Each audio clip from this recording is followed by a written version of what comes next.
Will Cooley is a writer, director, and creative force. Finding the perfect words to essentially relate to this concept, which relates to this scenario, which relates to the overarching story. Will recently worked as the sound recordist and all-around crew member for our upcoming film, I'll See You on Thanksgiving. In this interview, he talks about his favorite moments from the set and what he has learned as a creator. We had to make it look like it was night, and we had to put those like heavy quilts on the windows. Oh my god, it was so cold.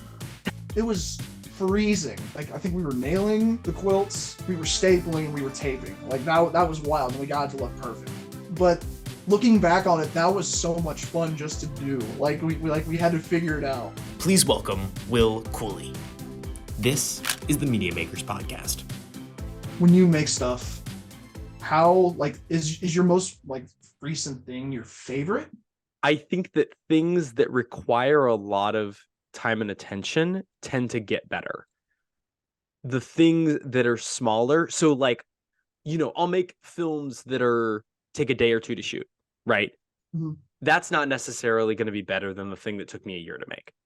But if you make one thing for a year and then the next thing I make for a year, that second thing is probably going to be it's going to be my favorite more than the first thing that I made. So like, usually the big tentpole projects tend to be my favorite thing when I make them. And then the other things that are kind of smaller in between there, sometimes they'll pop up, but usually there's like little projects. Okay. And then also I wanted to ask you, like, what do you fall in love with? Like, what sticks out to you whenever you are writing like a script? Do you love to delve more into like the character aspect, or do you love the concepts more? Do you love the themes more? What do you like to play around with? What's more like heavy for you in a script? My buddy Marco has an idea that he and I have played with for years, which is nobody cares about plot, everyone only cares about characters. And the more that I write, the more that seems true. Where like, if I just spend a lot of time on characters, like a shit ton of time on characters, and write characters that feel believable and real to me, then I just follow their journey. Like, it's almost like not writing anymore. Like, if you can create people that are so real that when you write them on the page, they jump out to you and you're like, oh wow, this person, like, I can live and breathe and feel them, then you barely have to write. You just put them in situations and watch them dance. And that's my favorite thing to do. I love that. I love that. Because like I always have like this difficult thing whenever I'm writing. It's like trying to find that balance of like,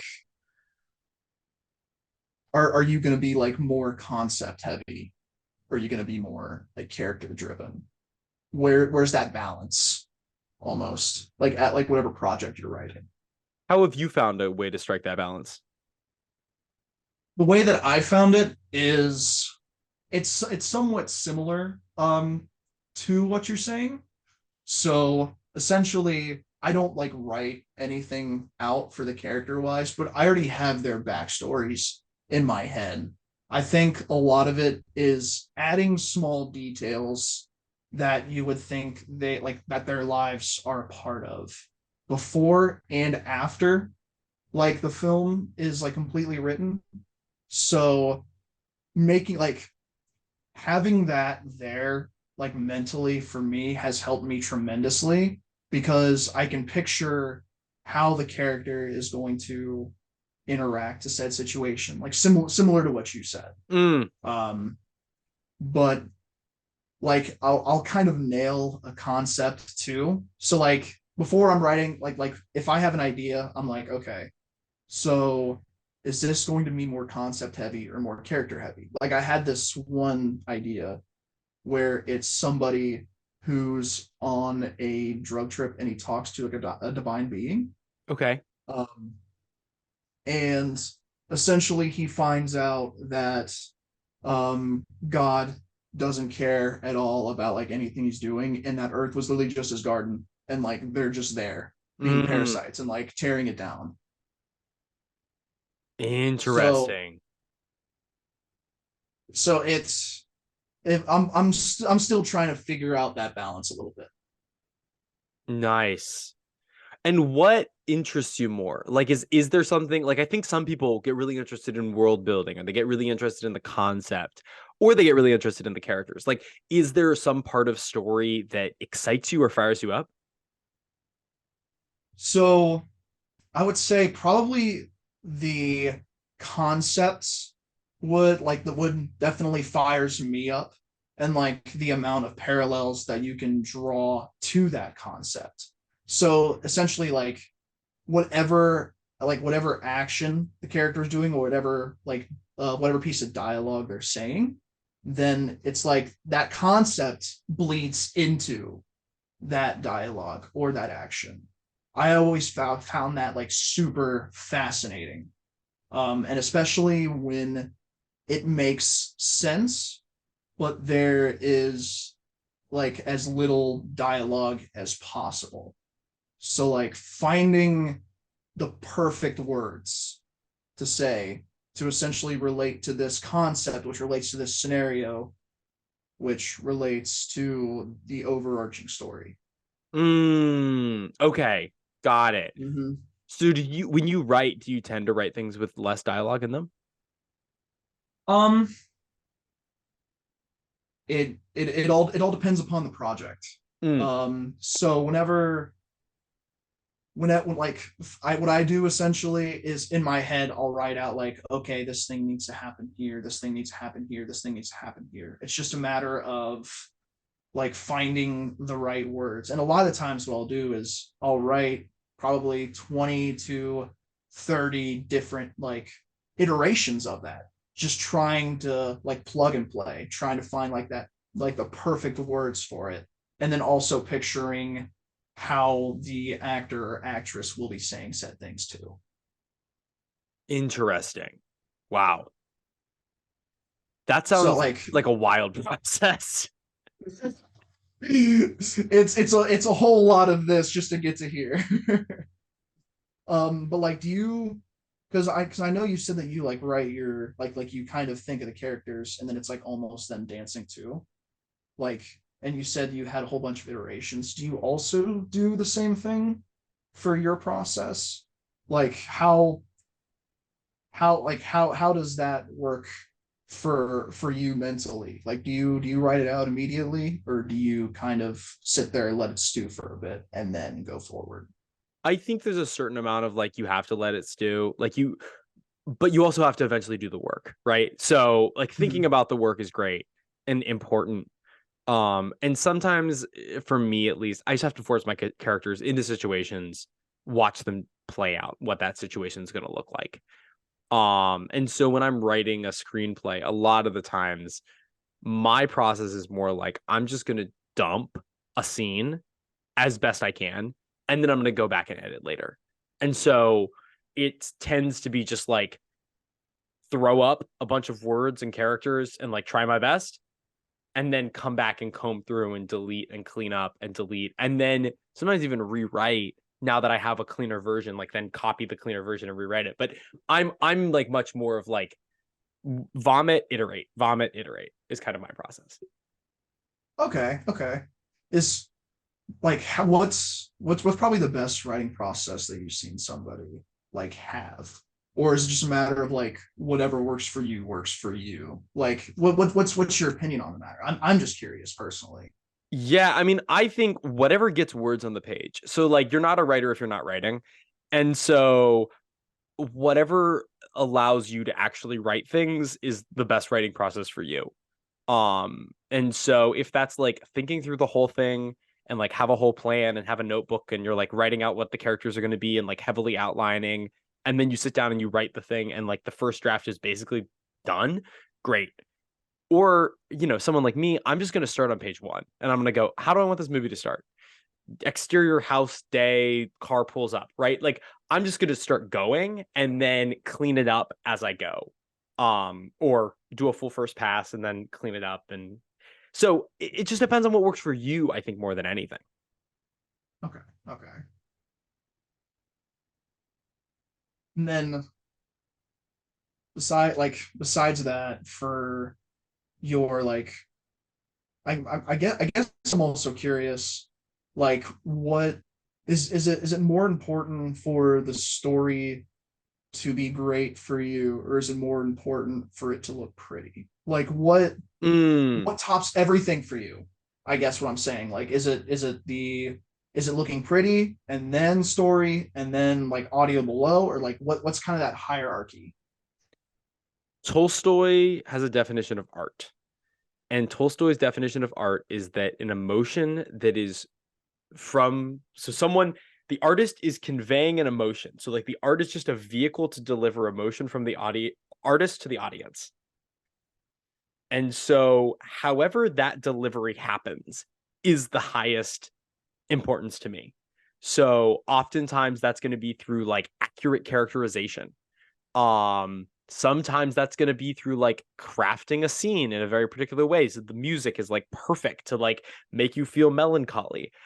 It depends on what that emotion is that I'm trying to convey. That's king. And everything else is just in service to that emotion. Okay, okay. I like that. Cause like for me, whenever I'm making stuff, for some reason I lean towards contrast. Explain what that means. So whenever I'm like making something, my first initial thought is like, okay, so this scene conveys these amount of emotions. Like, would it be interesting if the camera angles or the camera itself didn't like convey those emotions, but it's kind of like a complete opposite of that emotion. I've always Mm, been drawn to contrasts. yeah. Um, I think that they add an interesting dynamic. So if it's like some simple story, I think like it needs to be shot like extremely well meticulously. Or if like it's shot or like if it's an extremely simple like camera angle, essentially, like a few camera angles, everything else in between needs to be super, super like detailed. So Mm, I have this one idea that I eventually want to use where it's just a short film, but it's from one camera angle and it's in a room. So essentially, you get to see the changes of that room, people moving in and moving out, like essentially mice scurrying throughout, seeing the deterioration, seeing the changes of like said room.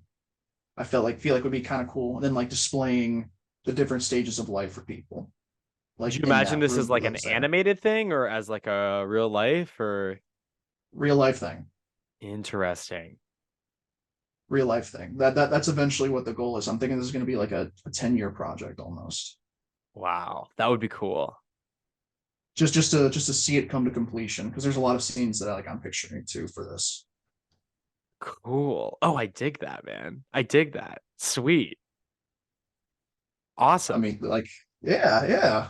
So also, did you did you get an opportunity? Like, is like are we recording for the podcast right now? Sure. Yeah, this is great. Yeah, this is gonna go Okay, up. okay. Yeah. Um, um, so like for the I can't even think for the questions. Like I guess we should start off by asking like what was your favorite time of shooting for this like project? Like what like when when was it like you were sitting there going like, okay, I'm doing this. Like this is absolutely real. Oh, for I'll see you on Thanksgiving. Like when was that? Yeah, yeah, yeah. Okay, okay. I'm gonna answer, and then I want you to answer this question. Um, Okay. for me the it was the first night, which I believe you were there for the first night. Mm-hmm. Um, and it wasn't the first scene. The first scene was a little clunky. The first scene that we ever shot is the scene where Derek comes in. Oh yeah. Yeah, yeah, yeah. And we shot it on a gimbal, and it was a little weird, and the camera's kind of swinging all over the place, and the gimbal wasn't quite working because I didn't really understand how to calibrate it. Like that was a mess. But after that, we shot the pit scene where they all sit in the pit, and it's right before Madison arrives. And that is the scene that in my head was a pivotal scene for the movie. Like, I saw that as like, that scene kind of defines the tone of the whole film. Not because we shot it first, but in the script, like, it's people sitting in a room chatting, bullshitting, but talking about real life at the same time. And so when we wrapped shooting that, or maybe even halfway through, and I'm like watching these actors perform the lines that I wrote, and it's lit in the way that's like really cinematically beautiful. But more than anything, there is like this alignment between what I imagined ahead of time and the thing that's created. Like, I don't think this will ever happen again in my career. I don't anticipate it, where I had such a clear image of exactly what this movie is going to be. And then the thing we're creating was so close to that. It was like an uncanny experience of like, I have this thing in my head and it's literally being transformed into reality in front of my eyes. That was the coolest part for me. And everything else after that. But like, that moment was like, holy shit, we're making a movie. You're like, I love those moments, dude. Oh, they're so awesome when you're like, okay, this, yes, yes. um, like, I remember that because when I was there and I was doing the audio, like it still didn't feel real to me. So this is gonna sound goofy, but it felt real to me probably the second to last day of shooting. Really? I swear, because like so we were shooting and then someone mentioned like, yeah, tomorrow's the last day, and I was like, oh. It because everything else I'm just like, okay, I'm doing my job, like I'm going to get this as best as I can. And then that second to last day, it felt like, everyone was comfortable, everyone was super familiar with each other, and then like as soon as it's done, then it's real and then it's over.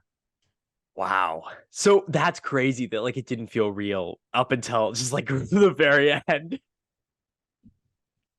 And I don't know why, because like we were shooting at a bunch of different locations, and I mean we had like the right actors, we had the right equipment too. Everything felt almost perfect. Like I don't think I'll have another shoot like that where it was intimate, it was small, and there was like a sense of community almost. Yeah. Yeah. Like it was really nice. It was really refreshing because like you could tell everyone was there because they cared. So like I don't know. Like for I'm also thinking more along the lines of like bigger productions too, but it felt nice to see like everyone be so nice to each other because I was hearing horror stories from all the other actors and they were saying that there were directors who were horrible to work with, and there were like multiple other things that just weren't good for good for just a community or like a vibe. And it was really nice. But like, and thank you for letting me like be a part of this. It was super awesome just to do. Dude, it was so cool to have you there and as part of that team. I'm curious. So like people aren't going to know this. You and I didn't know each other before this film started. And we met on the set of this movie. I'm curious what your experience was like coming in. You're kind of flying blind into this situation. I had met Tyler, who then texted me and said, "Hey, my buddy Will is interested in helping out as well. Is that cool?" And I said, "Of course." So like, what was your experience like coming in blind to this situation? Like, what was that like from your perspective? Dude, oh my god, the nerves, because I I didn't know like what to expect. So it was so weird because like so Ty was like, all right, we're gonna go to Meshach's house. Everything will be fine. Be here like at this time. I was just like, okay, all right, we're gonna be meeting. Cool. Like I had no clue what the story was. I was just like you said, I was flying blind. So I walk in, I'm like, this house is huge. What is going on? I walk downstairs, I see like all the scripts, and like I didn't know what to expect for the script, but Oh, so you'd never read the script prior to showing no, up. I didn't know anything. I didn't know this. This is crazy. This is insane. Okay, got it. And by the way, this is the script read through night. So this is we met one time before we started shooting, and that was that night, and that's when you arrived for the first time. That was the first time I met everybody. I didn't know anybody on this project. This was my first time where I'm just like, all right, let's go do this. It was it was crazy, and like it was kind of cool to see everybody have those first time interactions too. Mm.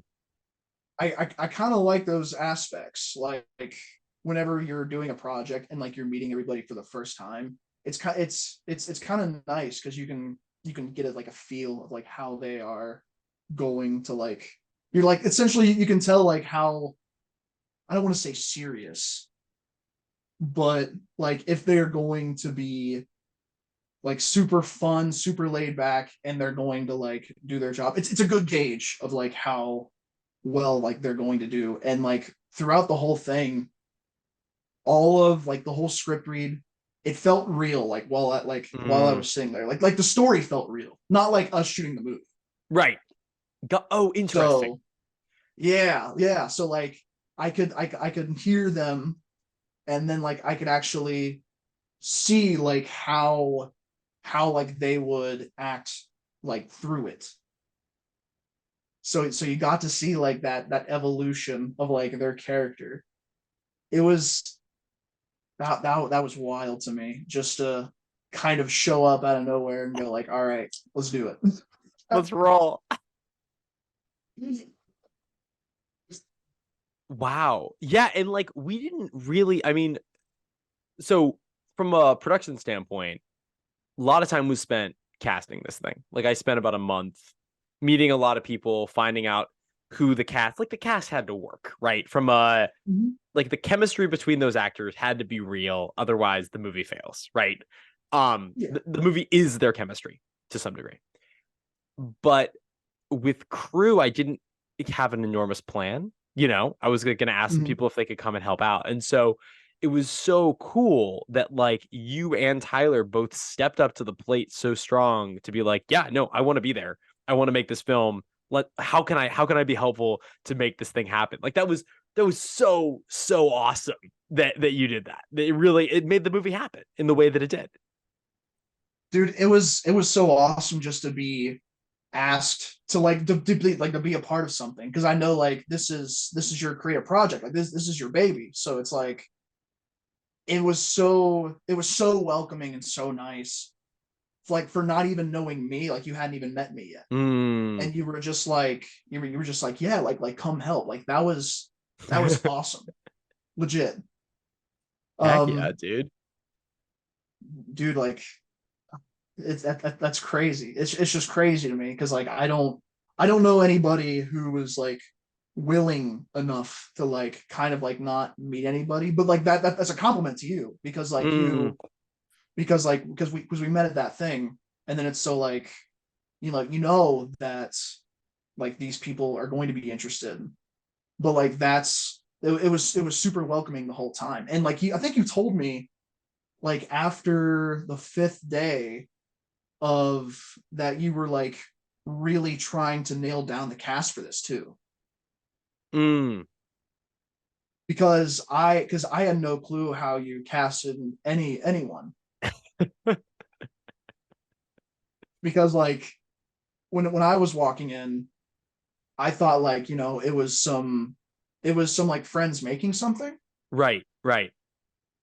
So like I didn't know how extensive your selection process was for Mm, for the cast. yeah. No, it was weird. I knew I was there, and then my brother was there for that read through, and Devin was there. Mm-hmm. Um, and then Kelly, who played Madison, is an old friend of mine. those are all of the people I knew prior to that read through. Everyone else, now I had met some of them on Zoom calls doing castings. Everyone else, pretty much, I was meeting for the first time, going, "Hey, let's like make a movie together." Dude, how did it feel for that like read through for you? I was so nervous.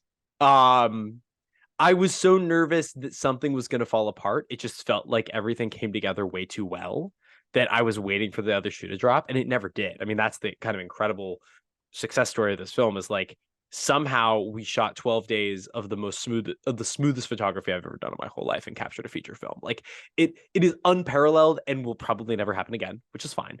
But I was just waiting constantly for the other shoe to drop. And I was worried because we moved through the script pretty quick that it was going to be too short. That's all I remember is after the read through, I was like, everyone's good. I'm worried the script is too short.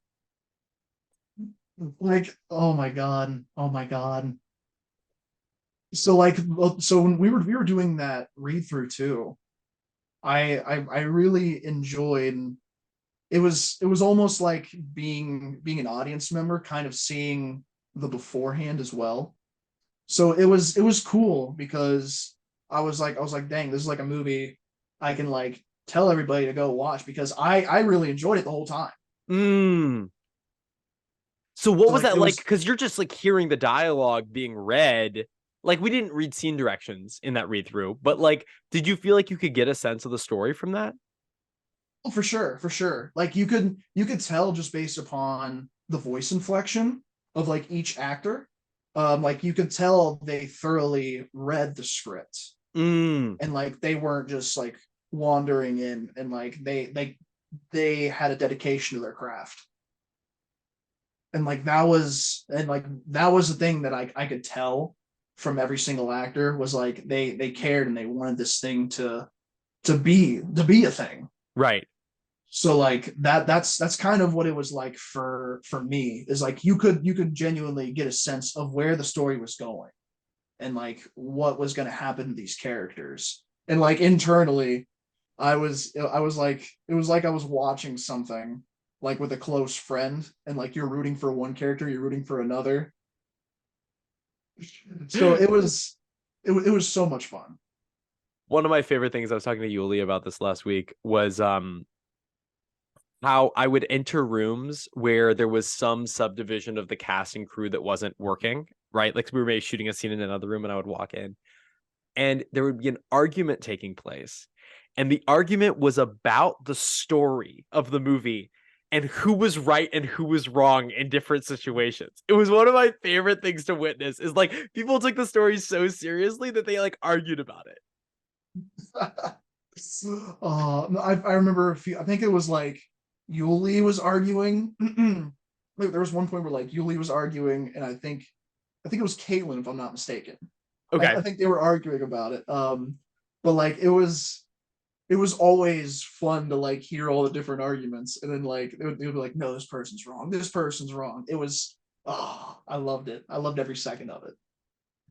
What were some of your favorite parts about making the movie? Just like from sort of a technical perspective. Like what did you really enjoy doing? I really enjoyed when we had to make something or do something on the fly. Mm. So I remember there was one scene where we were shooting in the basement and I couldn't necessarily get the microphone position just right, like without hearing some of the background noise. And then Tyler had the idea of like taping it to the upper bar. Oh, right. Yeah. I loved that because I was sitting there trying to figure it out, and I'm like, man, I don't know if this is gonna work. There's something going on, and all of a sudden Tyler's just like, give me that tape real quick, and it was amazing. Also, the one scene that was shot in the pit where he had to make it look like it was night, Mm. and we had to put those like heavy quilts on the windows. Oh my god. It had How to be like 12 degrees outside. We're like trying to nail those up. Oh yeah. Oh yeah. It was so cold. It was freezing. But looking back on it, that was so much fun just to do. Like we had to figure it out. Because I remember you were downstairs and you were like talking to the cast, like trying to like make sure like how to block it out. Tyler and I were up there. I think we were nailing the quilts, we were stapling, we were taping. Like that was wild, and we got it to look perfect. It was such a mess. I remember just like feeling so bad because like I lost track of you guys and I was like, are they still out there like freezing outside? And I went out and you guys are like fingers like shivering as you're like trying to like nail these things up.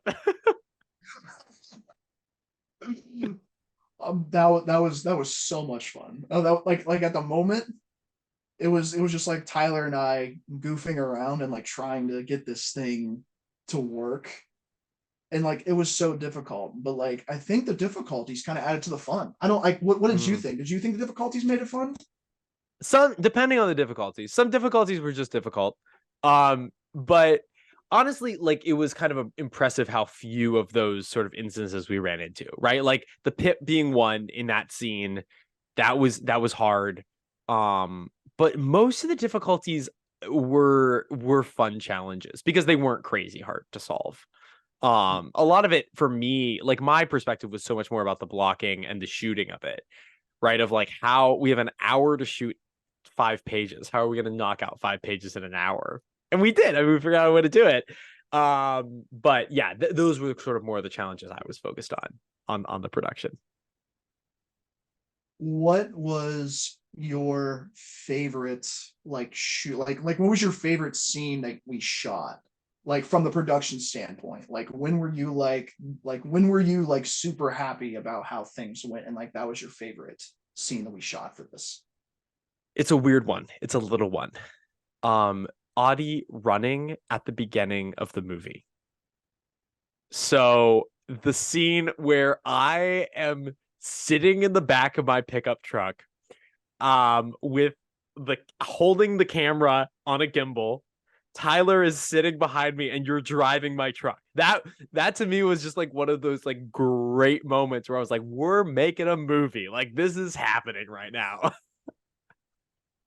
I loved shooting that, and like it was so much fun to like try like have to match the speed, and then we eventually just like took off. That was so much fun. My favorite was this is going to kind of sound like a it was like a refreshing one. But it was when we were outside and we were shooting Ryan, Caitlin, and Kelly, Mm, and we just picked up coffees for everyone. yes. Dude, like it was so nice. Like it felt like you're like it's like, yep, we're here to do some work. Let's get to it. Yes. Oh, that was a great day too. I mean, it was so cold that day too, but it was like we're gonna power through and we're gonna shoot it. We're gonna get the scenes we need to get. Let's go. What was like this like what was the scene when you were kind of like what scene was it like when we were shooting that you were kind of scratching your head going like is this gonna work, like was there anything in mind when you were like, oh, I don't know if that's gonna be like usable? Yeah, I feel like what was there definitely were a couple. I think a lot of times those problems were solved once we got on set. Like I remember really thinking about the opening scene, the like flashback to early college and or late college rather. And I was just like going back and forth in terms of like how do we shoot this? What location do we shoot it in? How do we make this thing look good? But then once we came up with a plan and actually went through with it, it's probably was one of the smoothest scenes to shoot in the whole movie. And it ended up looking fantastic. Uh so I feel like most of the problems sort of ended up being solved on the front end as opposed to on set. There definitely were some like the pit sequence, which actually turned out really well. Like the pit sequence where Kelly's dancing in the middle, and then like Yuli and Audie are on one side, and Caitlin and Ryan are on the other. And there's like all of this stuff happening, and then we're like trying to coordinate like the girls dancing, and then Ryan falling. Like there was a lot going on. And that was probably like hour 7 of 12 or something of like one of our longest shoot days where like I'm, brewing another pot of coffee, trying to rack my brain in terms of like, okay, we have to shoot this. What are all the camera angles? Make sure you don't forget anything. But for the most part, a lot of those like major issues were sort of I had the luxury to be able to think through those before we actually had a roll camera, which was nice. And I felt like we had a time constraint, but at the same time, like that kind of worked to our advantage. And on top of that, since things were going so smoothly, we also like had that time to like figure out the logistics of everything too. Yes. Like it was super nice to like, not have to shoot like 10 iterations of one scene because something just didn't feel right. Like it was guerrilla style almost. We're Mhm. like, go in, shoot, okay, go on the next one. Right. Like you I know you said that you don't think it'll ever be that smooth, but do you think that it's a possibility to shoot something like that again? Where like you kind of go with that guerrilla style since and like have everything fall into place. I'll definitely go with the gorilla style again. I'm just not confident that it was like from a scheduling perspective it was smooth. Like Will, from every level it just went so easy. I would just be shocked. And also I don't know if I'll ever make a movie. I don't want to say that. I it'll I don't know if I'll ever make a movie on that scale again. Right? Like it's a very small scale film. And I think that Mhm. serviced it. And it was written literally, I wrote the scenes for the locations that we shot them in.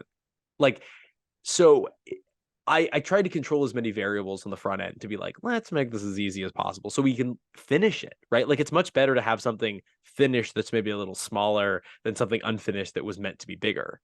Um, so that was my perspective going into it. It's possible. I mean I don't want to throw it out there. I'm just not expecting on the next film. Literally, we were just having a conversation before this about the script for the next movie. I'm not anticipating this script is going to shoot as smoothly. I can't because that would be stupid. And then like on top of that, I think there's a lot more there's like a lot more locations for that next script too, as opposed to this one. Yeah, and like most films are going to have a lot more locations. Like we just had this ability with this one to make it, and it doesn't feel super tiny, but it's mostly a one location film. And it's like not a horror flick, and like to do that is rare. And maybe I'll have the chance again, but for now I'm just celebrating the fact that this one was so successful. Oh, it makes me so happy to finally see this like thing it's gonna be released. I'm super happy. I'm super excited for everything. Like It's I'm so soon. excited. It's so soon. It's crazy. It's crazy. Like it doesn't feel that long ago when we were all just like grinding through the movie, like trying to get it done. Well, and I think there's something to be said too. Like shooting guerrilla style also means that things can be turned around pretty quickly. And what I'm learning about this game is like if you have a small shoot, you can kind of go fast. And to be honest with you, I took 3 months off of editing this film from the time, and I wrote this last November. We shot it in March, and it's coming out this November. That's a 12-month turnaround on a feature.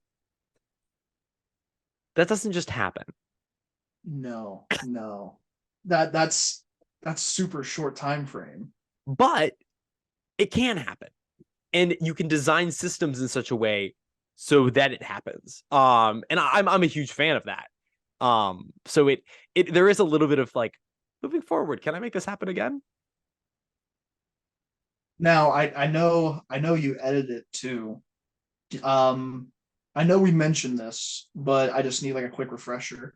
Do you plan on hiring an editor for the next one, or would you prefer to do it all yourself? It's so much faster for me to do it myself. Like it probably by an order of magnitude faster. One, like if I'm writing and directing, there's no reason I shouldn't be editing. Uh Partially because like when I'm on set, and I don't know if you notice this, there'll be times when like maybe a shot didn't quite work. Or we've done 3 takes and the last take there's a flub at some point in the third take, right? And so there's a thought kind of among the cast of like, should we reshoot that? And it's like, and I would usually say something like, no, we're good. We can move on. Because I know that I don't want to be on that angle during that line. I have no intention of using that part of that shot at that moment. Plus, I know we have 2 shots before that have it clean. And so, but you have to, I think, there's the problem of multiple minds, which is like you have one writer, one director, one editor, and there's this like loss of information between the mind of the writer and the mind of the director. And then there's another loss of information between the mind of the director and the mind of the editor. And each person wants to make it their own thing. If you can make it one person, then you can create something that feels cohesive and not this like disjointed mess, because you're sort of servicing yourself at every step in the process. I'm starting to like figure out like there's like a lost in translation thing almost going on between those. Didn't you just shoot a like, movie? Did you shoot a short? Is that right? yeah. We shot there's 2 parts of the short film. We shot half of it. Okay. With one of the stars, and his name is Yuli. And then we're shooting the other half next week. But like I wrote it, and then I could tell that there was that like loss of there was that like loss of translation. Like, did you not direct it? I was co-directing it. Okay, got it. Which can be like a little finicky, but I do trust his judgment. Mm-hmm. But probably for the next project, we'll probably stick with one director. But like, yeah, that loss of translation, it's real. It's very, very heavy. And there's a way to solve it, and it's just more time. It's just like having the director then has to talk to the editor for a really, really long time. And my guess is that if you were to edit it in the time that you were talking, you'd already be done. That's just my thought. And so it's like, why waste time talking when I can just go in and edit? Like this movie in particular, we didn't shoot every day. We shot 12 days from I think it was March 5th through the 24th, right? And so I would go in on the days when we weren't shooting, or if we shot in the morning and I had a free evening, or if we shot in the evening and the following free morning, and I would edit everything that we shot. So instead of watching dailies, we got to watch rough cuts of the scenes as they were being made, which one made sure we got everything, right? We're not missing a shot. But 2 allowed, by the time we finished the movie, I could then run through the whole thing and be like, I got a rough cut of it. Let me now just start refining it down. I honestly, I really enjoyed like seeing that, because like if you could see the progress too. So I feel like that was really cool to see. And like, is that okay? A quick question: like, is that a common practice to like kind of see that in real time? So usually you're shooting every day, so you don't have time to do it. But I've heard of people that have not shot every day that have done that. Okay. Because like it was really cool to like see that work in progress too. Well, and I feel like if I had gotten to the end of the shoot and I had whatever 12 days worth of footage, like 3.5 terabytes worth of footage that now I need to like start trudging through, it would take me so much longer. But like once you have a shoot day, and if you have, maybe even I would shoot 3 days in a row, you're really excited about your footage. Like at that moment, you're like, ooh, I want to like start playing with this. Like I have all these ideas. Whereas like 3-4 weeks from now, I'm just not going to be as interested in it. Like it's going to take more. There's going to be like a higher barrier of entry for me to just start editing than there is right now. So just start editing. And on top of that, you can get like real-time feedback too. Yeah. So like I love that aspect as well. Well, dude, remember when we shot? So there's a big scene in the middle of the movie where all 5 of them are down in the basement. Yeah.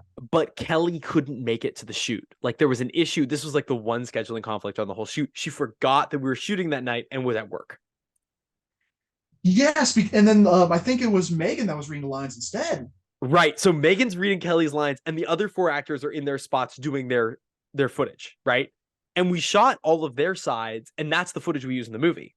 And so after we shot that, I edited that whole scene together just without Kelly as a part of it. right? We just like hear Megan. We never filmed Megan because it was like we're not going to use any of that footage, but we had like Megan saying the lines. And then when we had to go back and shoot Kelly's bit, which was, I believe, on the last night of photography, I don't know if you were there, but at least Tyler and I went into my office and we watched that scene. And we're like, okay, now we know where everyone's sitting. We know the placement of all the things. We know how it should be lit, how it should sound, how it should feel. Went in, put 2 cameras on Madison, Kelly, and we did three passes on it, and we finished it. Dude. And like, oh my god. Oh my god. I don't think I was there for that either. Okay, got it. So like it's also cool because like for this, it's like you got to see the progress. Like let's say you missed a day or something. You got to see the progress of what happened like the next day that you would come into. Which I thought it was cool. It's like a catching up to speed almost. Right.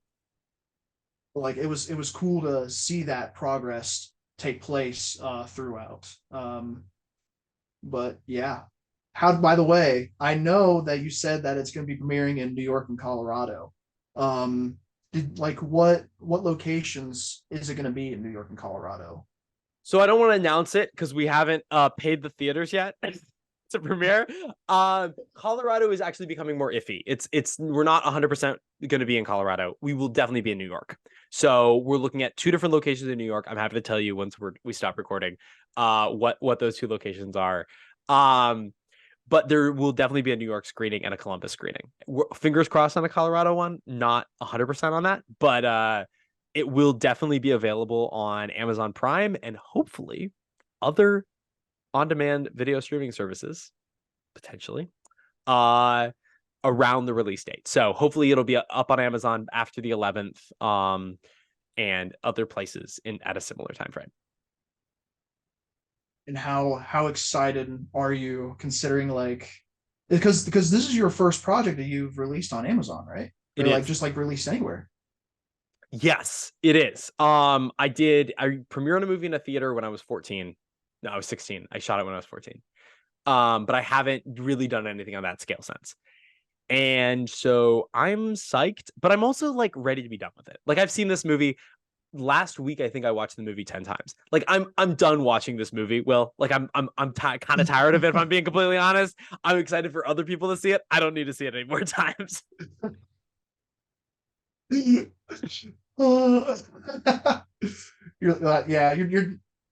oh my god. So how many times have you watched in total, do you think? I have no idea. Hundreds probably. I mean, I've seen each scene. I don't want to say thousands. It's probably on the order of hundreds. Dude, this is gonna be awesome. This is gonna be awesome. And then, dude, okay. I'm excited because the amount of time that you poured into this is tremendous. You've poured so much time into this, making this. It's what I want to do. Of course. You gotta put the time in. I know. I absolutely love it. I absolutely love it. And then so what do people have to look forward to for your next project or the next thing that you want to dive into? I think that that's a great question. I'm gonna answer it really abstractly. I'm gonna say I'm excited about making more things that take a while to make. Like I had such a good time making a project that took a year to make. It might be a while before I release something else after this, but it'll be good.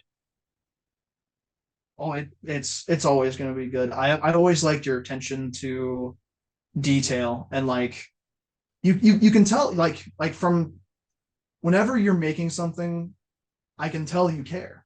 Like you can tell there was a level of care and detail that was put into whatever you're making. Like it bleeds throughout the page, whether you're reading a script or it just like shows on the screen.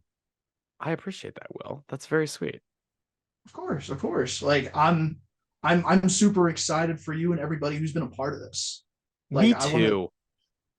I want to see everyone be successful. Like this has been so much fun throughout. Yes, like I did write and direct this film. but this should be a springboard for everyone who had any part of it. Like, for everyone who was in the part of the cast, a part of the crew, making this thing happen. Like, I want you to celebrate this film and also use it as an example of your work. Because you should. Like, everyone should be proud of the work they put into this, because yeah, I put a lot of time. Other people put also a shit ton of time into this thing. And so without all of those people, it would be nothing. And everyone should be proud of the work that they did and share it with the world. I agree. Also, quick question. Yes. Have you considered like bringing back all of the cast to do like another project in the future, like eventually? Like, have you thought about it? I would love to. If 5 years from now, do a Christmas movie, like, absolutely, dude. Can you imagine how much fun that would be? I'll see you on Christmas. Oh my god! Like, let's yes. go. That would be so much fun. I'd be so down. Get everyone back together. I mean, it could be like literally a 2-week guerrilla shoot. We just like, put everybody up in a hotel in Nebraska and shoot this thing. Like, I'm totally here for it. So however it goes. Oh, that'd be so much fun. Do you like, quick question? Would you want to do a sequel, or like would you want to do a completely different project and kind of like because like they already have these established characters, and they can play these characters well. Right. But have you thought about like changing like their dynamics almost, and like kind of making different chemistry? I feel like if we put the 5 of them on screen together and rewrote the characters, people would be disappointed. Like, I think if in a number of years we get everyone back together and we actually can do it, which is possible, it's actually very possible. I think they need to play. They need to play Noah and Madison and Beth and Matt and Derek. Like, those need to be the people again. Dude, I loved the characters too, and their dynamics. The characters' dynamics, the chemistry, it all felt natural. Who do you feel like this movie is for? This is a question I've been asking people. Like, who would you recommend this movie to? I would recommend this movie to people who are trying to like figure things out after a big transition. Because it feels relatable in that way, but then like there's multiple there's multiple stages of life where you could like still apply this to. So like, let's say somebody is going through like transitioning, because like this movie is transitioning from college to kind of like the working world, yeah, almost. And I feel like you could apply this to drastic changes, like let's say somebody getting married, and like that's a huge shift for them. Or like maybe someone going a little bit more on the negative side, but someone going through a divorce, someone going through like a major change. I feel like they could watch this movie and like relate to, I would say, any of the characters. I feel like most of them are pretty like level headed, if that makes sense. Like, they have their own quirks, but they all still feel real, and they all feel like somebody you could be friends with. Yeah. Which is something I really enjoyed all of it. I really enjoyed all those characters. Heck yeah, man. What do you think? I mean, do you think, like, who do you think should watch this? And like, why do you think they should? I think this film captures what it's like to be alive now really clearly. Like, I talk about major influences on this movie: The Big Chill, St. Elmo's Fire, which are like 80s examples. And I feel like it's a 2020s example of those dynamics. Not that in 20 years you watch this film and the character dynamics will be non-relatable, but I think that to some degree it's so fully the world today. And maybe not as like, there's a clunky way to do it where it's like all about like the apps that people are using and all of that. But my dad said something when he watched it, which he was like, the vernacular that the characters are using is so unique to the world that we exist in now. And I think that's what's exciting about it to me, is like, this film, if we're doing our job right, captures what it's like to be alive now. And like you said, going through a transition of some kind. I think becoming an adult now is sort of like, who are the people that are becoming adults now? I think they're going to connect with that really heavily. And I agree with the vernacular thing. And also, great on you for not incorporating any of the apps or anything or making references to the apps, dude. There's one line where Caitlin's character Beth says Snapchatted. And I think I'm pretty sure that's about and then Madison says Instagram. That's about as far as we get. But like I love that like you actually make a reference to it instead of like some sort of like fake application. Oh like, my god, I can't. I No, can't. no, that's bullshit. I'm not doing it. It's always the worst whenever you see like some movie or show and they make like a reference to the fake app. You're like, oh god, please. This is Please really stop. really awful. Yeah. Mm-hmm. Well, dude, thank you so much for sitting down and doing this podcast with me. I am excited for the world to see this, and I'm also excited to see where you're going with your like filmmaking journey. Do you have anything coming up next that like you're working on that's in progress? The thing that we're working on next is a short film. The last thing that we released was a music video for Megan called Nightmare. That one was a fun shoot. I'm currently in the process of revisiting one of my old scripts Okay. and fixing that up. And hopefully we plan on having that out somewhere around December to January. So yeah, dude, thank you so much for having me on. Thank you for letting me just be a part of this. It's been fun. I'm excited to see where everyone goes. Genuinely. Heck yeah. Heck, me too. I think we're gonna look back on this and go, holy shit, this is like my dream hope is that in 10 years, 20 years, people look back and they go, all of those people used to know each other, like they used to work together. Like I feel like there was so much talent and so much creativity. People are gonna go off in so many different directions, but I think it's gonna be so cool to be like, oh wow, like all of these crazy creative people happen to have this moment where they caught lightning out of bottles together and they made this movie, and that's what it feels like to me. That's what it feels like to me too. It reminds me almost of like Community. Have you ever seen that show? Of course, yeah. Yep. They had that killer cast. The whole crew was phenomenal. I'm hoping it'll be another one of those situations. I'm super excited. I'm super excited. Dude, I fucking dig it. Nice. Awesome. Well, you have a great rest of your night, and let's chat soon. Yes, sir. All right, I'll see you, Mishak. Have a good one, man. All right, take care. Bye. You too. Bye.